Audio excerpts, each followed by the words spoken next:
All right, P-Funk and Faithhead. What song was that? What song was that, Aaron? The new one. It's the new one. Aberrations of Reality. Yeah, it's what? To the microphone there. It's called what?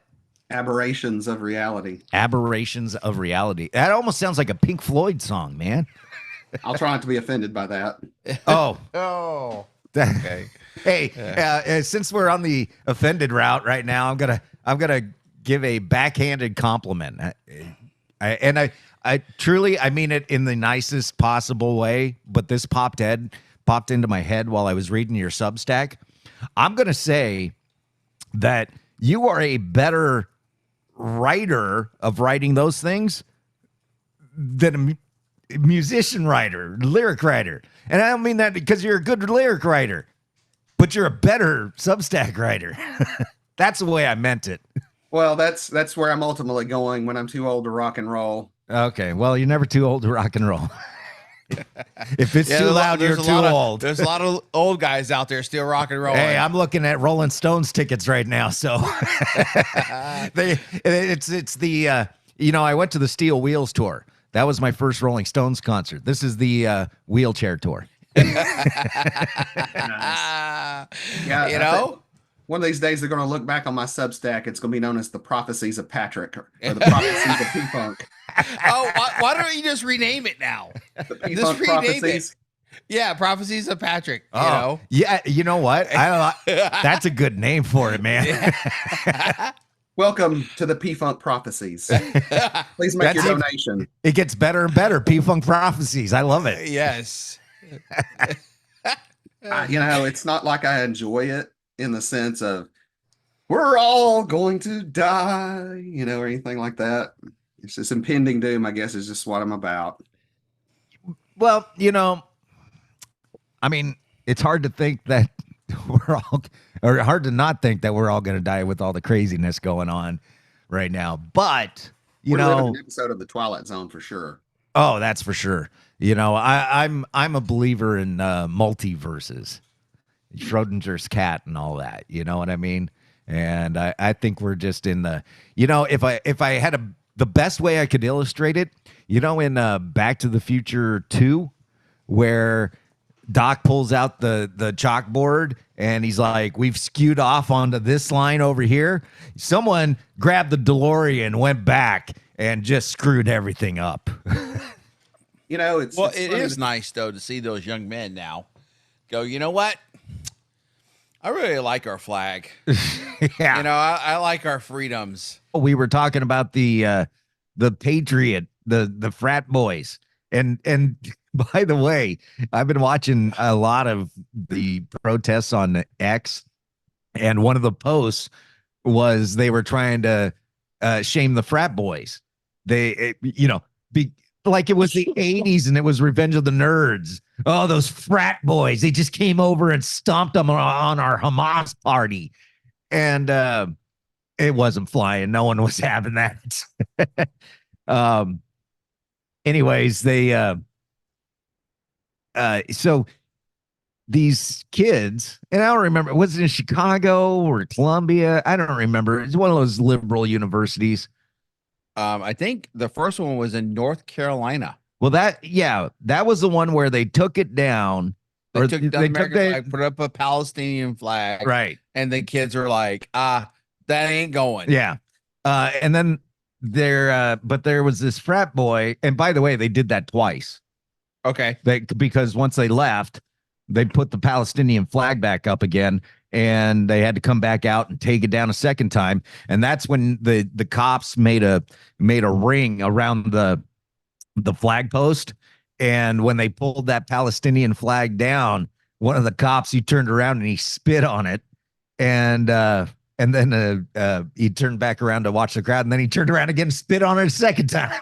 Ow. Yeah, you know what? I have no problem with that. Yeah, he needs DEI training, though, that guy. Oh, I'm sure he's probably going to get written up for that. Who cares? Yeah.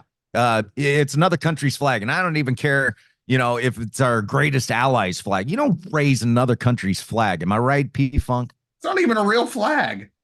It's not even a real nation. Right. I mean, let's just be honest. It's a Palestine is a political construct. that Yeah. no one wants. Go Yeah, visit like- the History Museum of Palestine. It doesn't exist. I've heard of the World History Museum of Palestine. It's like that white elephant gift that, you go to the party and everybody's exchanging gifts, and then you open up that white elephant gift and no one takes it from you because no one wants it. That's how it is for the Palestinians. Because like Egypt's like, no, thank you. Yeah. Jordan is like, None of them no, want them. thank you. But Biden. Yeah. I said it right. That was a Freudian slip. But yeah, Right, Biden, he, what's that? Right the first time. Yeah. Anyways, he just gave what, $300 million or $30 million or something, like, to set up a refugee processing plant in Egypt or something like that, so we can process the Gazan refugees into America. Now, if Egypt don't want them and Turkey don't want them and Syria don't want them, why are we bringing them here? Because they vote. Yeah. I said the quiet part out loud. Yeah. That's it. Hey, there's been a lot of quiet parts said out loud lately. Yes. But yeah, you know what? I'm kind of happy that they're exposing themselves as the Hitler Youth that we all knew they were in 2020. Am I right? Yeah, I'm not being extremist in that evaluation of it. no, but as these protests go on, more people like, how crazy does it have to get before we do something about it? Right. I'm almost wishing this would continue to go on. This is something personal with this. My cousin goes to UCLA. Yeah. And it's happening there. And one of his classes is right by the protests at all. Mhm. Now, luckily, he's not Jewish. He's, You're not Jewish, Aaron? no. But my sister-in-law is Persian Okay. from Iran. Uh-huh. And so he's got the Middle Eastern kind of look a little bit. All right. Is the rest of the crew just going, hey, why aren't you with us? I don't know. You should be. We judged you on the color of your skin and Yeah. your appearance. You totally should be against Here's your Israel. mask. Yeah, here's your mask. Come on Here's in. your mask. Come on. And I would tell you that my brother is not a conservative like I am. He's not total. Well, he lives in Southern California. Yes. Does a conservative really exist in Southern California? Well, he does live in Orange Orange County, which is the most conservative place in California is Orange County, and then Placer County up here. But what I'm saying is, my brother asked me, how long will this go on? And my answer was, until we stop it. Yeah. The Constitution says we the people. Yeah, and I'm telling you, we the people is coming around. I'm watching it on X. More and more people are just getting fed up. So these frat boys, they went out and they took the Palestinian These flag. white privileged boys. Yeah.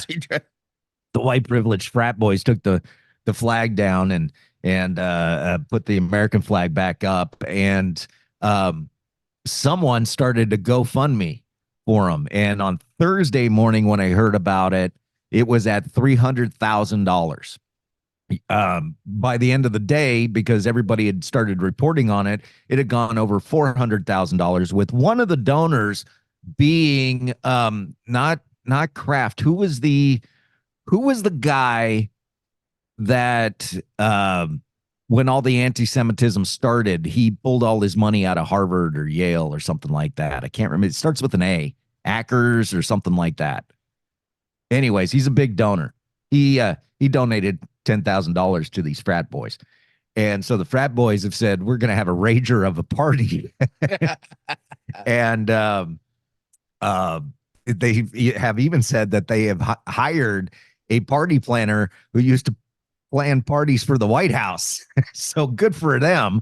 And John Rich from Big and Rich heard about it, So he extended out and said, hey, I would like to, if you would like me out there, I would like to come out there and put on a free concert for you guys. And so they're starting to call it Flagstock. And then I did see a post from Kid Rock. He was like, I'm so proud of you guys. I can't, I hope you guys have a great party. I can't be there, but you are all welcome to come to any of the shows, any of my shows that I'm doing as my guest. I think that kind of stuff needs to be rewarded, and I think it needs to be rewarded on a very public scale to show, hey, look, we don't care about you screaming brats. You can throw yourself on the ground and throw a temper tantrum all you want and be violent to people and, hurt people and that sort of thing. You could do that all you want, but the spoils go to the people who do the right thing. It's the right thing.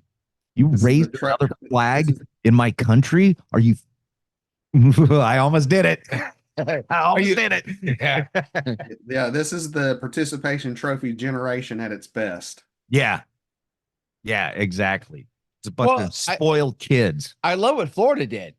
They stopped it before it began. They told all the kids, if you do this, we're going to expel you out of school. Well, we hate the schools anyways, but I like my free education, so I won't protest. Well, that's what happened at that one school. And I don't remember which one it was. I believe it was out in North Carolina, where the president of the university went out there with his bullhorns as it was starting, and he said, "You have the freedom to, freedom of speech, freedom to protest.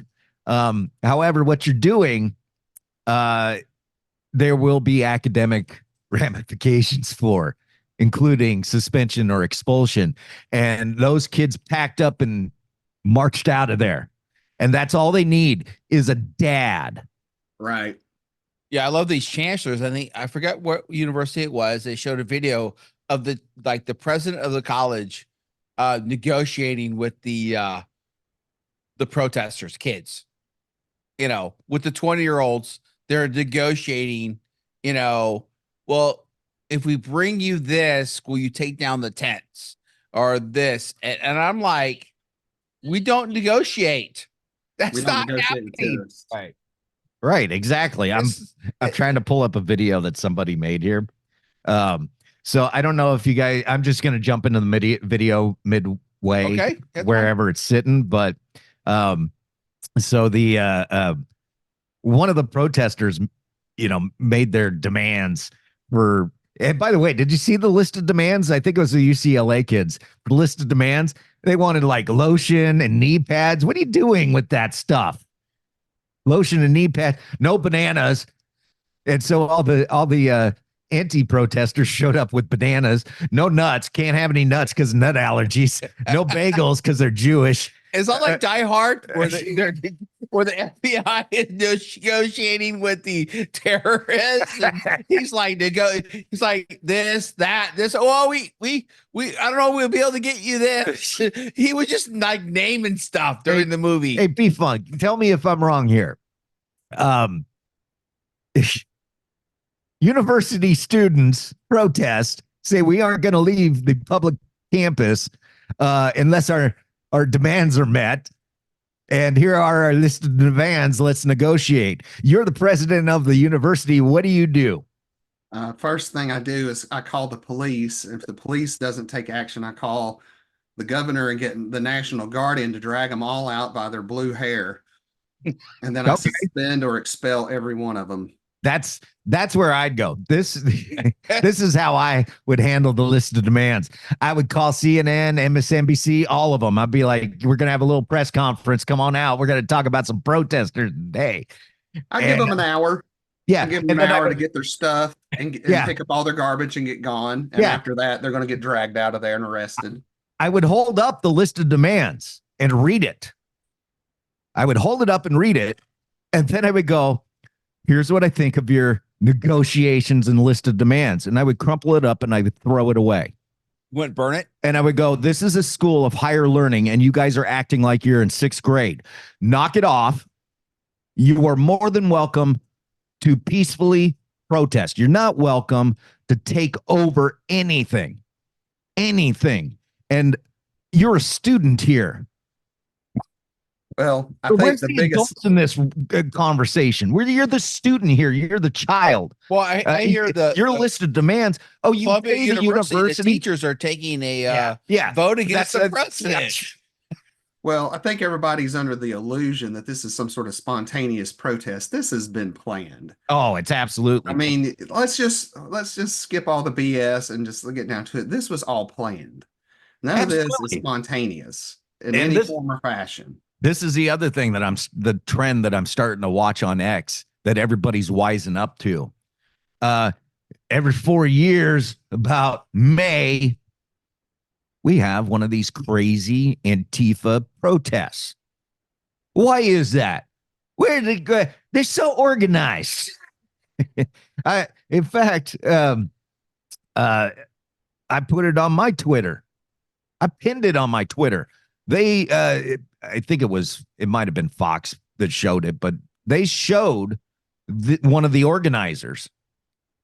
And I went to her Twitter, and she is a far left radical extremist, just a nut job. And she's one of the organizers. Well, they want to burn the country down. Yeah. I mean, that's just it. They want to burn the country down. To what end? I'm sorry.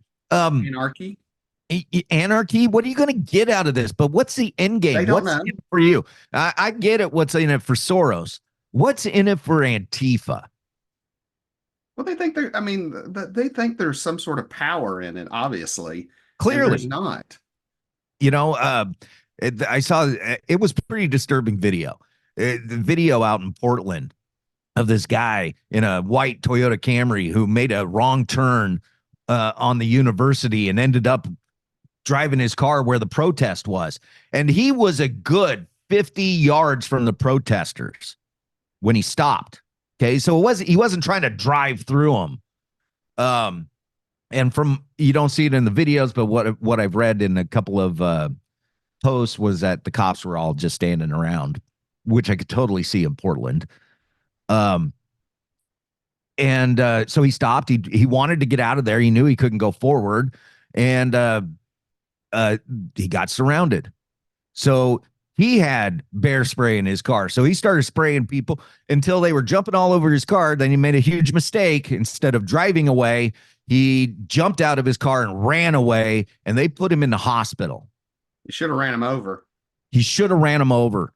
Then I think in the state of Tennessee, and I don't know how it is in California, but if I'm not mistaken, if in the state of Tennessee, if you're in your car and someone assaults your automobile, that's considered your person. Yeah. It's your property. I watched an attorney from like Seattle. So he's not totally lib, but he's a little lib. And he explained it one time, which is you can't just run people over, which I agree. You can't just, they're standing in the road, I'm just going to drive right through you. You can't do that. However, you can stop for them and then slowly inch your way forward. And if they surround your car, they start beating on your car, they start trying to pull you out of the car, they break your windows, they start damaging things, you are in your rights as self-defense to drive through there. Now, that's what he said. I'm not, don't quote me. I don't want to get sued, but that's what that dude said. And that's how I would handle it. I'd honk my horn. I'd be like, you guys need to get out of the way. 1, 2, 3, I'm going to go. I've given you plenty of warning to get out of the way. I don't want to be here. I don't want to be a part of your Nazi protest. I just want to get to where I'm going. Do y'all have the saying in California, it's better to be tried by 12 than carried by 6? True. So, let me play this video. So the list of demands. Let's see if I can get this going here. You don't have to see it. It's funny enough on its own. Oops.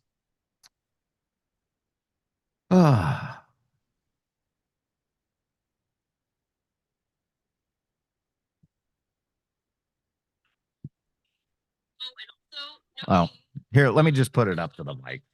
I tried to run it through the board. Nothing's going my way today. blood, and we don't want to trick. Nothing's going my way. Cover for me for a second. Oh, I'll cut this. Plant-based pepperoni in a box, and if they don't have vegan pepperoni, just send us some pizza boxes with napkins and shit. Just make sure the pizza box is made. Sorry for the language. And if they don't have any recycled pizza boxes, If not, just don't send us anything. We'll just go back home to mommy. Thank you. Here, let me play it so you can hear it from the beginning. Okay. what kind of food are you asking for? Okay, basically we would like to get some pepperoni pizzas. Just make sure they are gluten-free, or you know what? Just Sounds like you just want pizza with no bread. Is that what you're saying? send some pizzas without bread, okay? Oh, and also no cheese. Many of us are allergic to cheese, and while you're at it, please make sure there is no tomato sauce. It looks like blood, and we don't want to trigger anybody. So just send us some plant-based pepperoni in a box, and if they don't have vegan pepperoni, just send us some pizza boxes with napkins and shit. Just make sure the pizza box is made with recycled cardboard. And if they don't have any recycled pizza boxes, If not, just don't send us anything. We'll just go back home to mommy. Thank you. But I mean, she was the one reading off, I want knee pads and lotion. And somebody AI'd that and made her say that she wanted recycled pizza boxes. But I mean, isn't that really the gist of it? I mean, a bunch of clueless people, clueless sheep just following. There were the instigators there. Sure, they knew what was going on, but most of these people, mob mentality, man. Well, I think you used the right word a couple minutes ago or a couple seconds ago. Sheep. Yeah.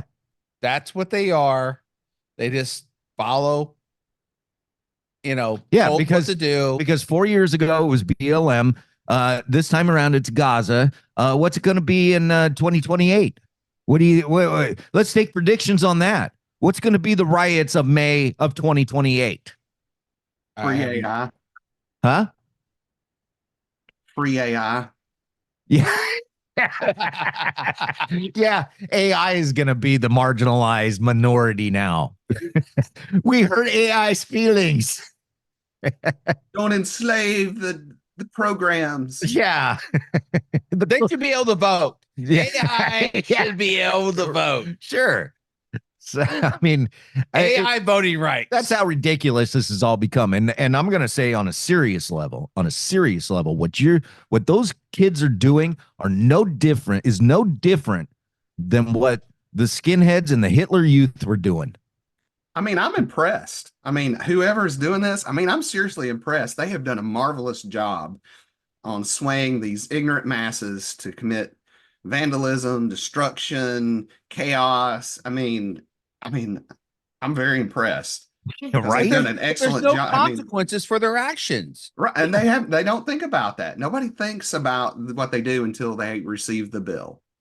Oh, the other thing that I've been seeing on X from the Antifa crew or the supporters of these Hitler Youth is that the cops, when they do arrest them, they're yanking their masks off in front of the cameras. They're doing it intentionally. Good. And these Antifa idiots, they're all it goes back to the sheep comment, because the sheep were the ones, in support of this comment. But anybody with a brain was like, no, I'm not buying that.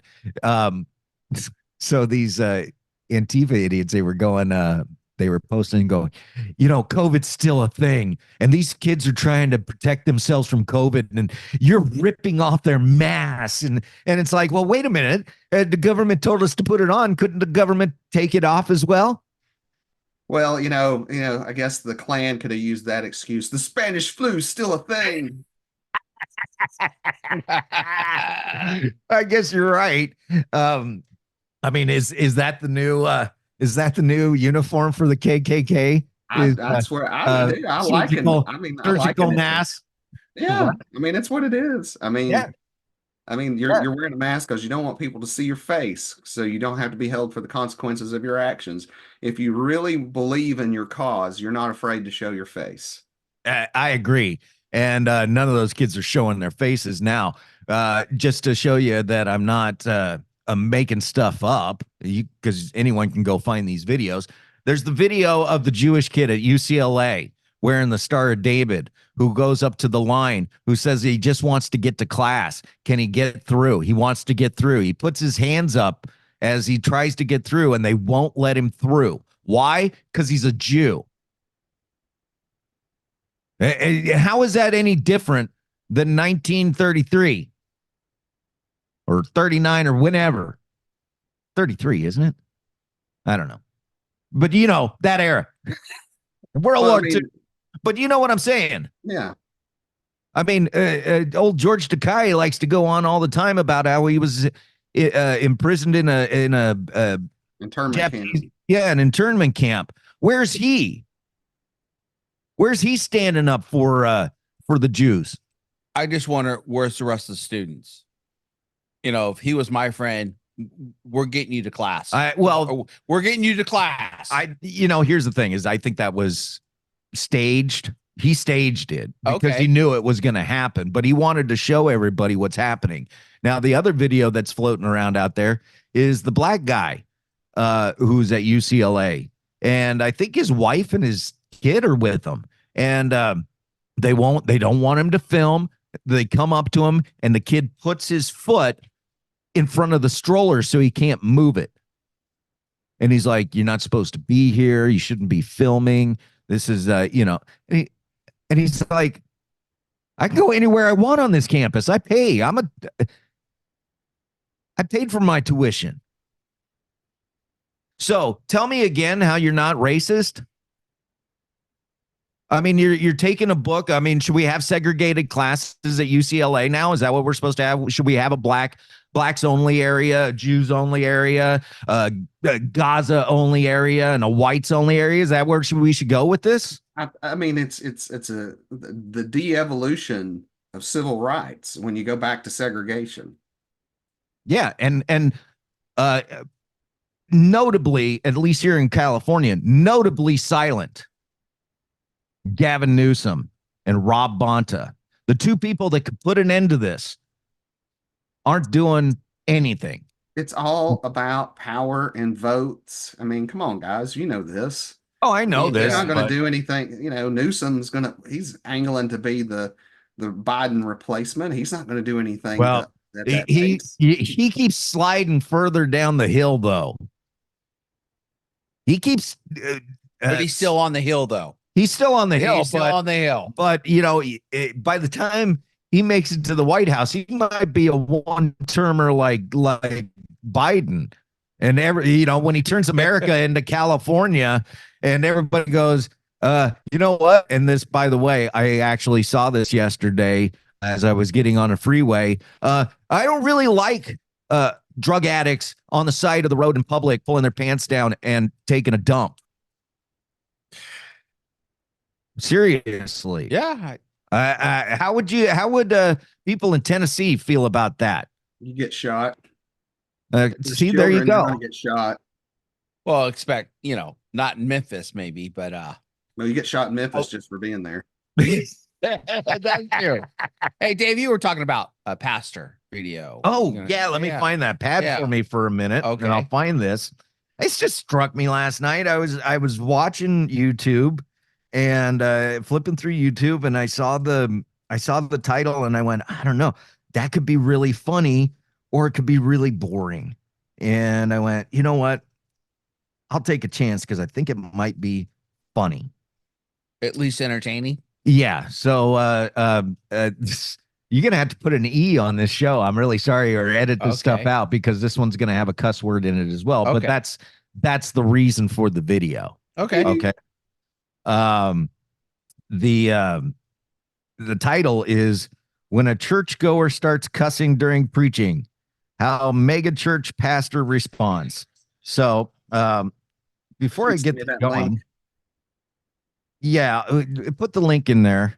Okay. When we do this, the guy's name is DG Dot. So if you want to find it on YouTube, it's DG Dot. When a churchgoer starts cussing. Let me get. No, you know what? I'm not going to put it through the board because I'm afraid now. Okay. But it's the video 17 minutes long. We're not going to do 17 minutes, Okay. but we're going to do a few minutes of this because it captivated me and made me go, and I don't like mega churches at all. I don't like them at all. But made me go, I would go to this guy's church. It's really one story. Lost, found. Come on, party. Religious leaders are going, we ain't lost. We ain't lost. Bullshit. We ain't found. Absolutely love it. All right, so, hey, Anthony, I love you. All right, we'll say this. Anthony, look at me. I'm gonna need you to stop cussing. All right, can you stop shouting out cuss words? Is that all right? Hey, y'all hold him accountable next to him, okay? Hey, Anthony, can you do me a favor, brother? Thank you, man. You got him? Really? Okay. Come on, man. Are you homeless? Yes, sir. Yep. Come on. Come on. Well, let me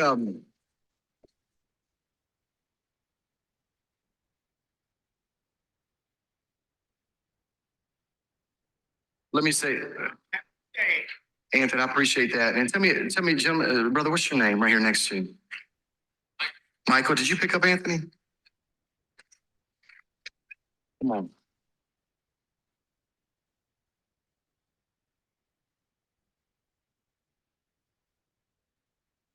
Yeah.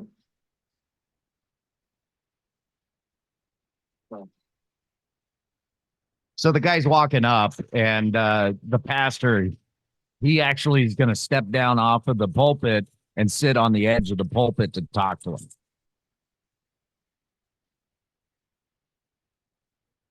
Let's skip ahead of all of the applause.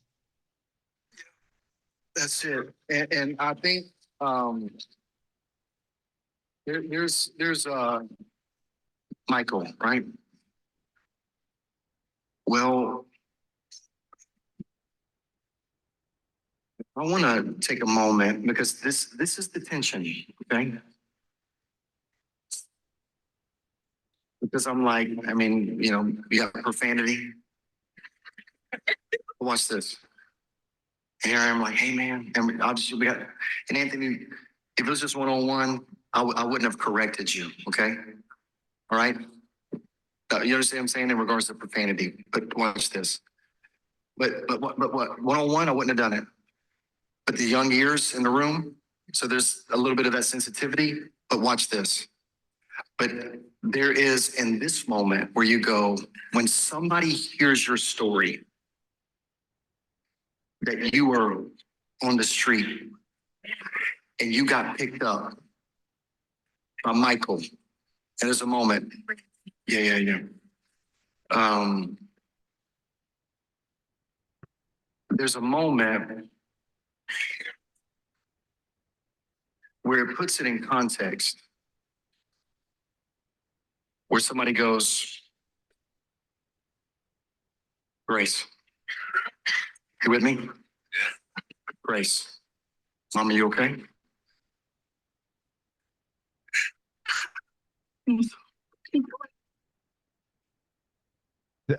It goes on. I encourage everybody to go watch it. He goes on to tell the parable of the 99, and there's a lot of tears, and it's emotional, and it's a moment. And I think I don't like mega churches because I don't think religion should be about money. And that's a whole topic for another show, because I could ramble on an hour about mega churches and these people like Kenneth Copeland. This guy doesn't strike me as a Kenneth Copeland. But by the way, Aaron, you know, if you could get that guy, I'd love to talk to him.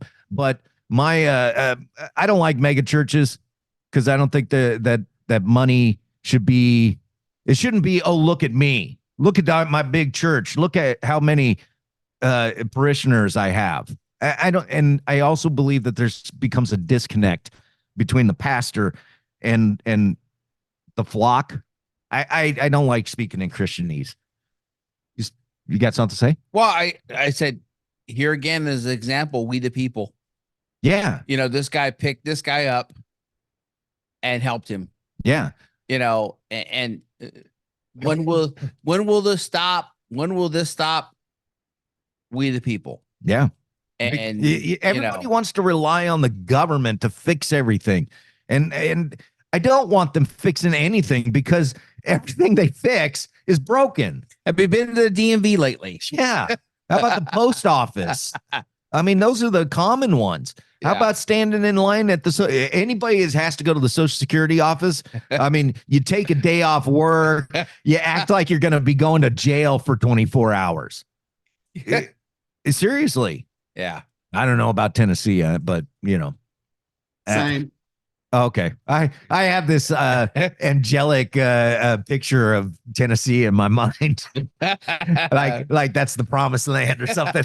Can't argue with you there. Yeah. Well, I think, and I think I've written about this before when we were talking about. I think it's on my one about the death of the small evangelical church during COVID.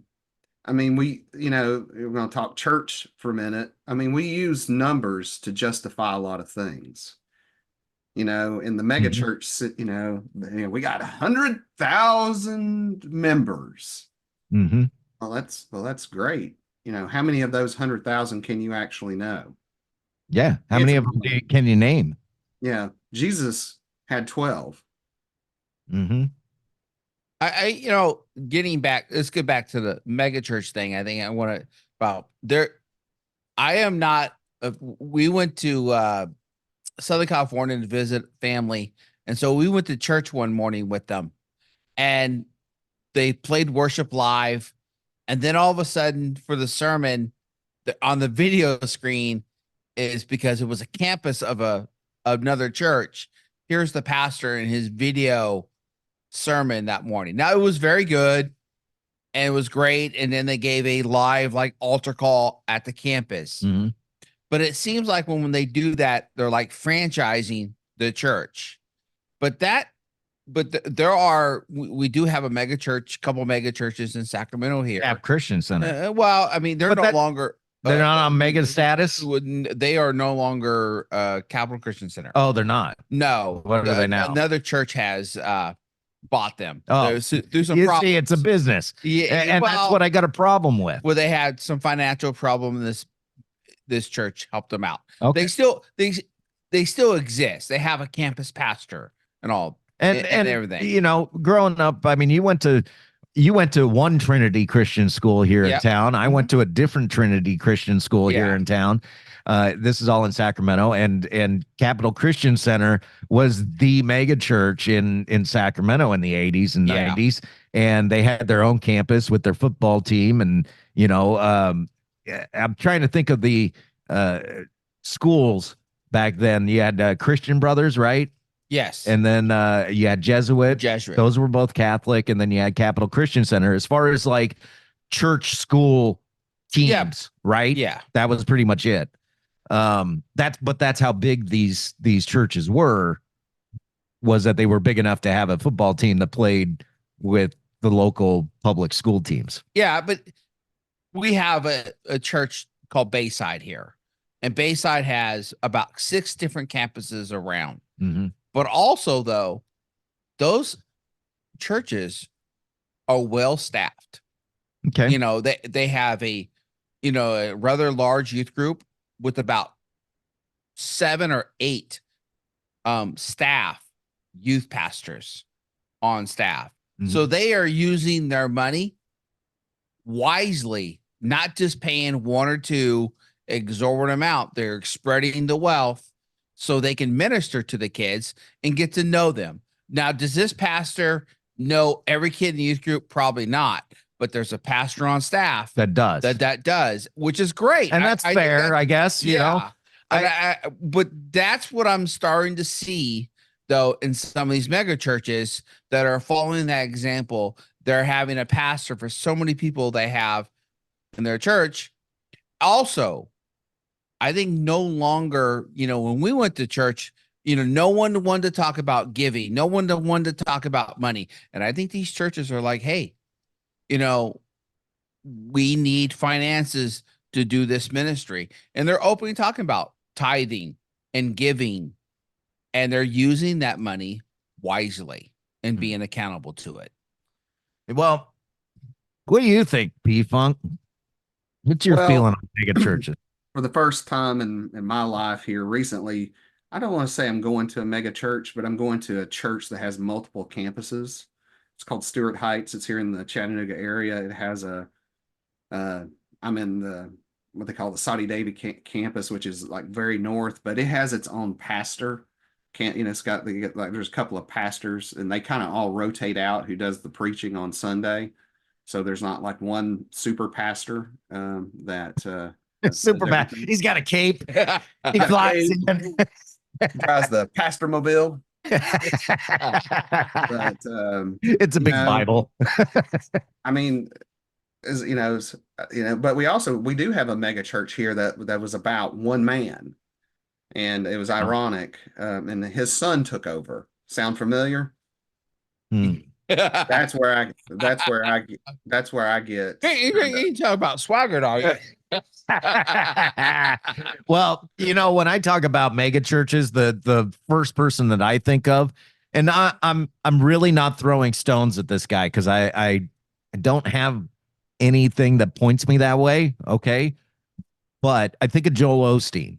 And I know a lot of the older folk like Joel Osteen because he's very positive and it makes them feel good and all that. And that's great. He's on Oprah. Yeah, that's great. Okay. When he was taking heat for not opening up the church during the floods and all that, I went, well, you know what? There might be a different reason that you're not aware of. There might be some legality to him doing that you're not aware of. So I kind of gave him a pass on that stuff. But all I ever have to say for any pastor of any mega church or any mega pastor is and I've said this for years. Just give me the one day where you go up there and go, I'm not passing the plate today. Trusting God to fill that coffer. This one's on me. If you cannot pass the plate just one day, you have my respect. Am I out of line? Well, we don't pass the plate anymore. Everything's gived online or okay. I've been to churches though that have passed the plate. Yeah, but, we used to. Technology has changed that. Yeah. COVID but you know what that. You know what I'm saying? Yeah. You feel what I'm getting at? People like Joe Osteen, Jim Baker, what I already named the dude. What's his name? Kenneth Copeland. Have you ever noticed that their sermons always go back to how much money you give or how much money they need? I mean, Oral Roberts and he's going to take me away if I don't come up with $2 million by the weekend. Well, that's not Jesus. That's the mob. Well, that's wrong. That's what that is. Well, and they basically debase our faith by doing it. And just imagine what they're going to have to endure when they stand before God and answer for all that. I mean, that's truly using the Lord's name in vain. Well, I do hope that, people like Oral Roberts and Kenneth Copeland, end up at the pearly gates at the same time, and Jesus just comes out and flips the tables on them. And I'm being serious. Well, the thing is, though, and metaphorical at the same time. Bible says, "Depart from me, I never knew you." That's it's going to be a rough day. Yeah, it could be. Going to have a bad time. I don't know who you are. Right. Yeah. And all that, and so. Hey, look, if you're here, I go speaking in Christianese. It bothers me so much. If you're getting fed, okay, great. Okay, you can't leave the house. You're old, whatever, and Jim Baker's your friend or whatever. Don't send him any money though. Get that to your local church if you want to donate to the church. Don't send it to Jim Baker. No, don't send it to Kenneth Copeland. You tithe and give They're the not church. yeah, Church. they're not. I'm just saying, like, if there's some little old lady that can't go to church and she's not part of a church, and Jim Baker is her church or Kenneth Copeland is her church, don't give your money to those people. I mean, if they make you feel good and you're getting what you need out of it, great. Don't send your money to them though. Give it to the local churches. You know, the ones that service your community. Or I mean, just not just become P-Funk is on the show, but Sorry, P-Funk. You give it you if you go see a band that's doing ministry, give it to them. Yeah. So they can put out more content or whatever. I have a few times the different bands that I just, you know, it was on Instagram or whatever. I saw, hey, we're trying to put this album together, or we're trying to get Leviticus trying to get their trailer fixed so they can get to the Nook show. And I just felt God say, you know what? I need you to give here. Mm-hmm. And I gave. Not because of who they were, but because God said, hey, you need to give here. Yeah. Like this. P-Funk, you wrote this article, Time to Prepare for the Fall of the United States. Hey, what a great segue. Yeah. Yes. And it's on your Substack. What's the Substack? What's this? Let's plug it. Well, that's a good question. You don't know the name of your Substack? P-Funk. Well, if you search P-Funk 1975, it's pfunk1975.substack.com. I'm actually thinking about getting a domain put together for it. I'm thinking about doing from the bottom end, but after this episode, I'm thinking about the pfunkprophecies.com. It sounds oh my God. That inspired by inspired. You know, and if you're just looking for some uplifting words to read today, don't read this. Yeah, go read The Fall of America. Yeah. That's what you read. Yeah. Sorry about that, guys. No, yeah, couldn't you write some happier conspiracy theories, man? Yeah. Well, if they were out there, I mean, well, you know what you're gonna. I'm padding for Aaron here, so take your time, Aaron. Yeah. You know what you're gonna have to start writing on is Joe Scarborough's and Joy Reid's conspiracy theories, because they're unhinged, man. Unhinged. Have you heard some of the things that they're saying? No, but I tell you what, I've in my recent as we were talking about before the show, I'm going to do a series on all the nightmare scenarios that we're kind of looking at right now in the 2020s. And I don't know if y'all are aware of this, but I have stumbled upon something merely by accident. And you can plug this in to just about any conspiracy theory. But do you know on average how many people disappear in the United States and are never found again? Is this a rhetorical question? No, I want you to take a stab at it. I'll take a crazy stab and go with a really high number, 50,000. Oh, you're not even close. How many? And I got there's a website for this, and I think it's 2021, 951,000 people disappeared. Say that number again. United States. But at the beginning of 2022, at the beginning of 2022, 91,000 and some number were still missing out of that original number. See, and I honestly, I thought you were going to say like 9,000, but when I said 50, and I thought like going stupid high. Well, we know that 60 of them are Hillary Clinton's. Well, 60 of them are. Well, we have a friend of ours. Their daughter's missing. Her daughter's missing. I'm sorry to hear that. Yeah, and it's a sad situation. I couldn't imagine trying to go to bed each night with that on you. Yeah. The statistics, I stumbled on these statistics, and basically in the United States, from what if I'm reading this correctly, about 20,000 people annually disappear in the United States and are never heard from again. And Wow. if I do conservative math, do you know how many people disappear worldwide? How many? If my math is correct, and it's a I'm going to say conservative 119,000. 1.2 million. What? Wow. And yeah, in 2021, there was a global, and it's going to be part of the basis of my next article.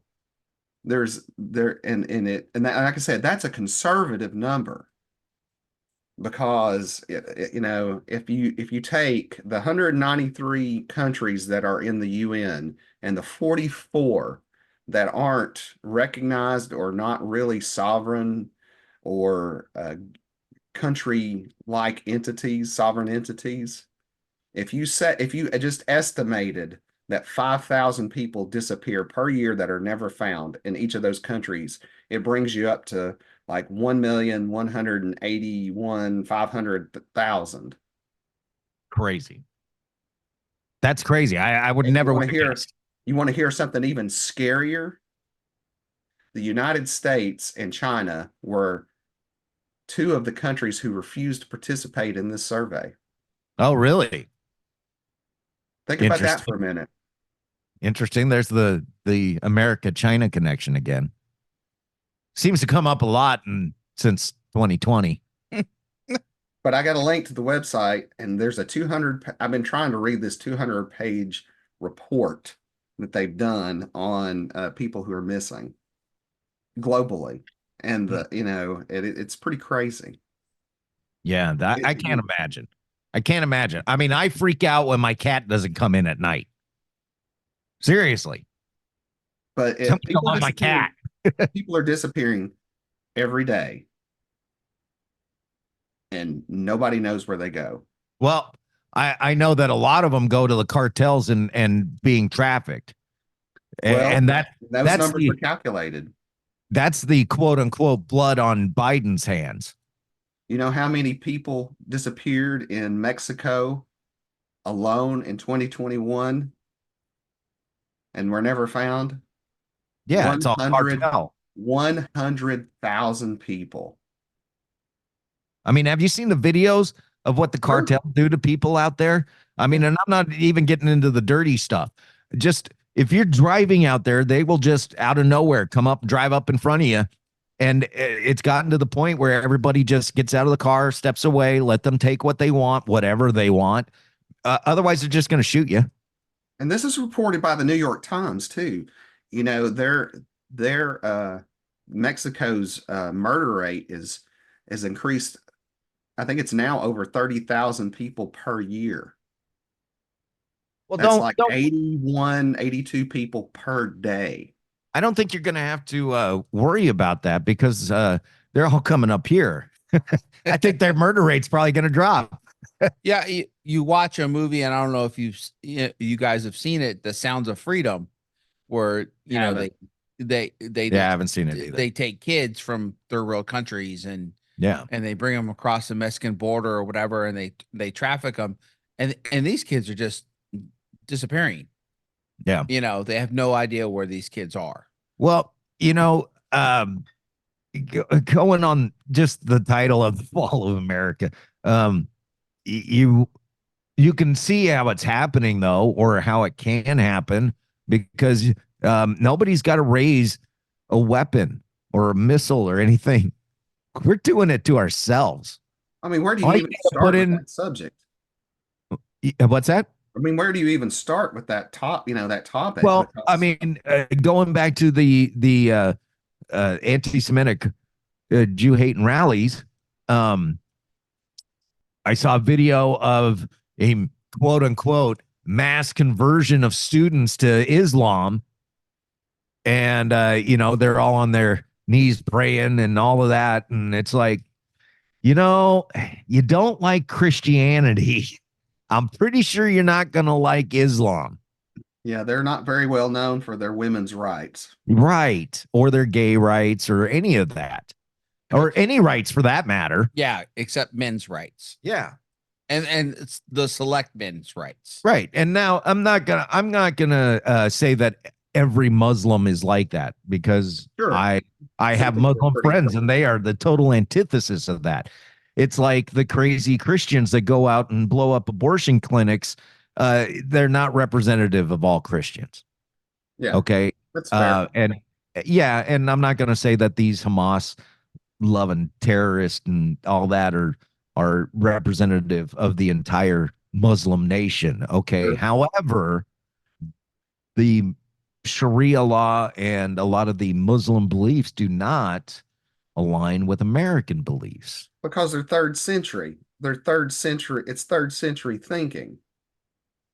Right. And I was thinking about this, and once again, I'm trying to do it with all respect to actual peace-loving Muslims.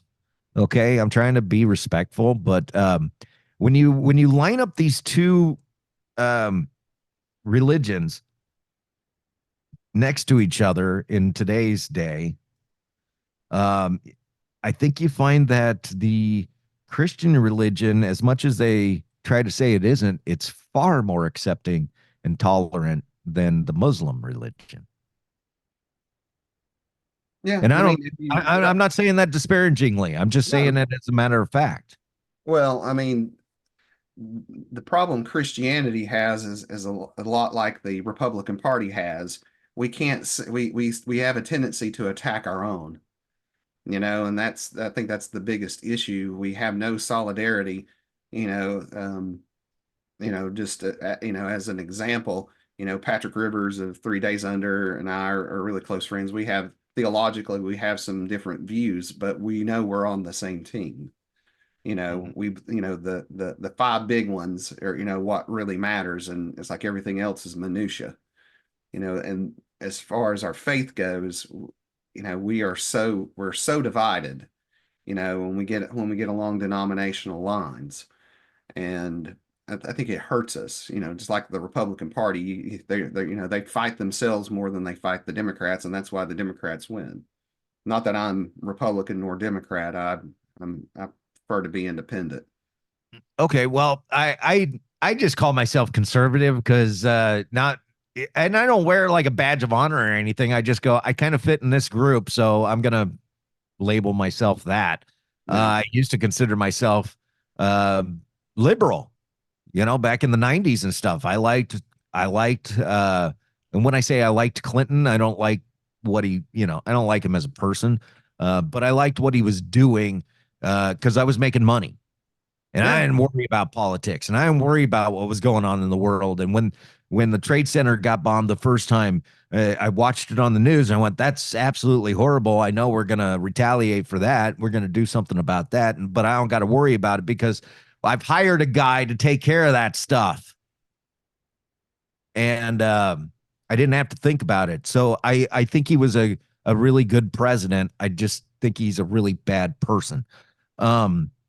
However, what you said made me think that, you were talking about Christians being like Democrats and we eat our own, and Like Republicans. or that's what I meant. Well, Democrats are already eating their own. Uncle Bosie's already gone. Sorry. Yes. But the that's where it needs to change, I think. That's where we used to be in the 80s and 90s before social media and all this nonsense. Well, we had a leader. Well, no, but forget the leader part.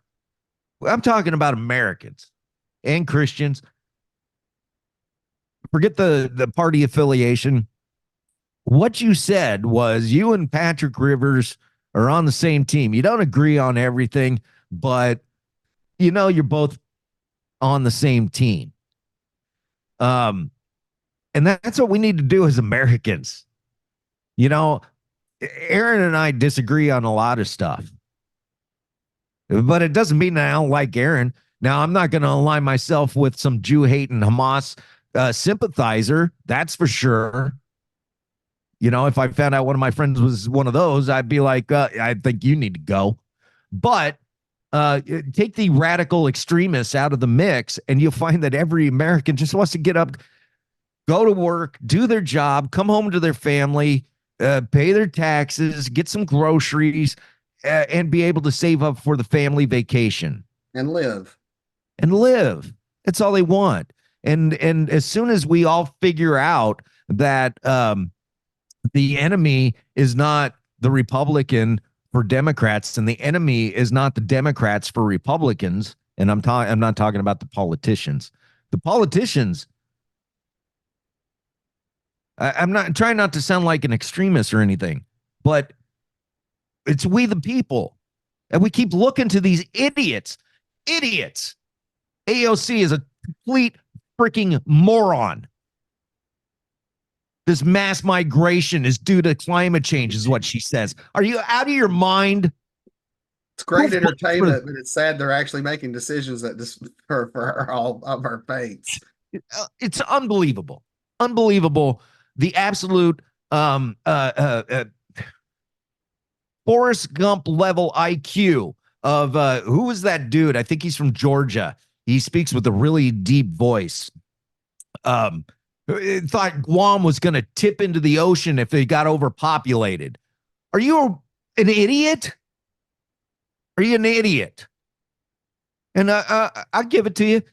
Republicans say stupid things too. I just can't think off the top of my head at the moment, but they say stupid things too. And what we as Americans keep doing is looking to them for our answers, and they clearly don't have them. So stop looking to them. They're idiots. Well, I mean, the American people themselves is that, you know, we're the real problem because we keep voting for these people. Well, and it's because everybody's too comfortable right now. I think that's the problem. We're still comfortable. Gas is still outrageous, but we still got enough to pay for our streaming services. Food's really expensive right now, but we still just have enough to go out and eat whenever we want or go to the movies. When all those creature comforts are gone. When it's 2008 again. Yeah. And we're there. We're close. Well, we're in stagflation at the moment. Yeah. And that's worse than inflation. Yeah. It's going to take a big backhoe to dig us out of this one. Well, and I think that's why a lot of the war hawks and things like that are pushing, conflict and things like that. But anyways, I mean, and again, I find it all very impressive that we've been lulled into this whole thing to where, we do not realize we are completely oblivious. You're talking about being woke and awake. Yeah, we are we are all sleeping in the arms of a nightmare. Every one of us. We don't realize it because we're so distraction is the name of the game. We're all distracted. This weekend we're all going to be worried about Star Wars and May the 4th be with you and all this, that, and the other thing. Cinco de Mayo. I totally forgot about May the 4th. Yeah, today's May the 4th. Yeah. May the 4th be with you. But no, I mean, do you know? I mean, if you read my article, but do you know how much debt you now incur because of our national debt as an individual? I think your article said 103,000. Yeah, something like it's like 110 now. Yeah. It's 80%. You have to make 80% more to buy a house now as opposed to pre-pandemic. As opposed to 2020, you have to make 80% more now to be able to buy a house. And I'm going to tell you, with the exception of some CEOs, nobody's pay increased 80% over the last 4 years. No, but let me ask you a question. Go ahead. And I want to say something here too. No, I didn't mean to interrupt, but I want to ask you a question. What would it take for you to what would it take for you to basically go, what event would have to happen would basically compel you to go to your house, get your gun, and have you join your fellow Americans to fight on our soil? What would that event be? Oh, I don't know that I want to go down this road. Well, I'm just asking. I mean, would it be?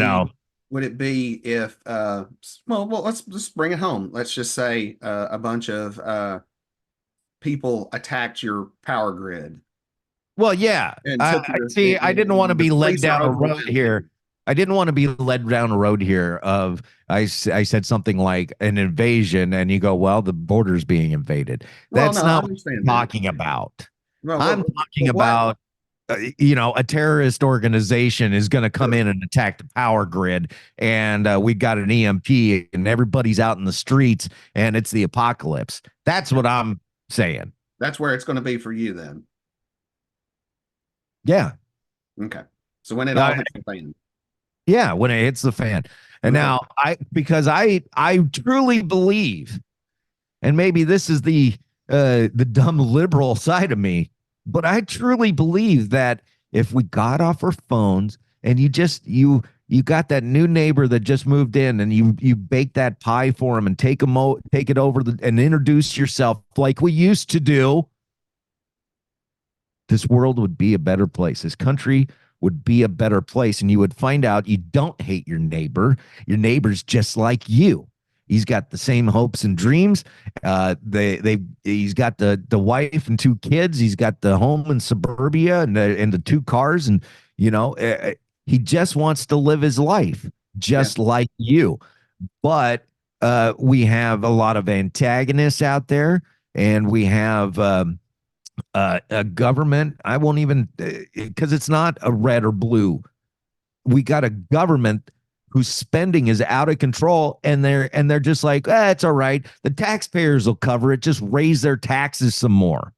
The problem is, Dave, Sorry, you didn't get to speak. I apologize. No, the problem is in the same article P-Funk just did, where he talks about how much national debt we have. I think right now consumer debt is $17 trillion. Yeah. So we, the people, and they are not controlling our spending. So we think it's okay that the government we vote for is okay too. And I wanted to say, if you bought your house pre-pandemic, because you talked about the pandemic, how much it after is right. That's the suburbans right now that have bought their house pre-pandemic. Mm-hmm. They're not feeling the crunch. Nope. Because I am, because I want to buy a house. Yeah, but they bought their house. It's nice and normal. They can still go to the grocery store and buy almost the same items. But there's going to come a time where even those people who bought a house, it's going to hit the fan, is what you're saying. Yeah, that have a few more kids now, or the kids are growing up, so they can't have them in the same room. And they're like, okay, we need to get a bigger house. But now, instead of my 3% interest rate, I'm paying 8% on that house.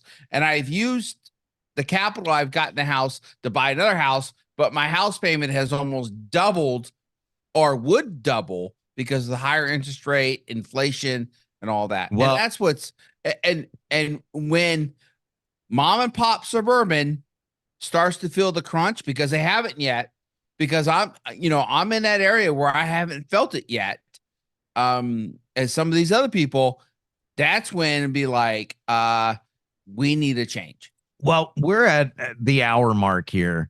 So let's wrap up part 1. We'll come back and do part 2, because I have a conspiracy theory, and this is a good one for you, Patrick, along these same lines, which is, if this 44% unrealized capital gains tax happens, get ready, because the rich people are going to dump stock like it's nothing, like it's garbage, because that's what it's going to be, is garbage.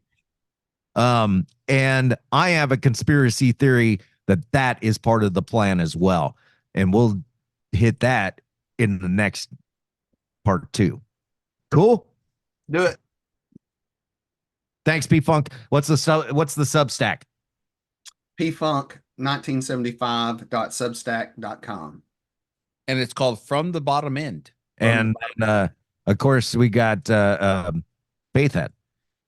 Yes, Faithhead. We're about to drop a new single sometime here in the next few weeks, I hope, when it's ready. And then if they're ready, well, I think we're just not ready. We've been tossing back and forth between two different ones, and we got 3 ready, but you know, we're trying to finish this album that never seems to get done. So it's like the project car that you bought. it is. It is. All It's, right. We'll come back for part 2.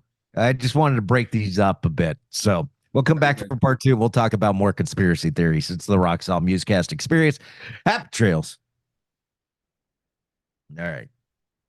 I just thought that was